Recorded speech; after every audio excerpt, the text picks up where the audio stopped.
75 நாட்களில் 20,881 கோடி கடன் வாங்கிய தமிழக அரசு. வெளியான அப்டேட்.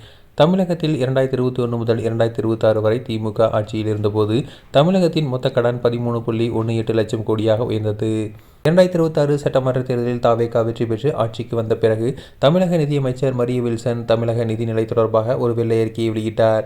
அதன்படி ஒவ்வொரு தனிநபர் மீதும் 1,28,000 ரூபாய் கடன் சுமை இருப்பதாக அவர் கூறியது பரபரப்பை ஏற்படுத்தியது.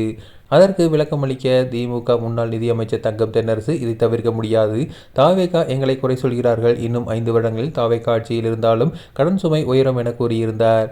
தற்போது அவர் சொன்னது நடந்திருக்கிறது. தாவேகா பொறுப்பேற்று வெறும் 75 நாட்கள் ஆகிவிட்ட நிலையில் மட்டும் 20,881 கோடி ரூபாய் கடன் பெற்றுள்ளதாகவும் அதில் வட்டி மட்டுமே 14,618 கோடியாக செலுத்தியிருப்பதாகவும் சொல்லப்படுகிறது. இந்த ஆண்டு மட்டும் தமிழக அரசு மொத்தம் 1,22,000 கோடி கடன் வாங்க திட்டமிட்டிருப்பதாக சொல்லப்படுகிறது.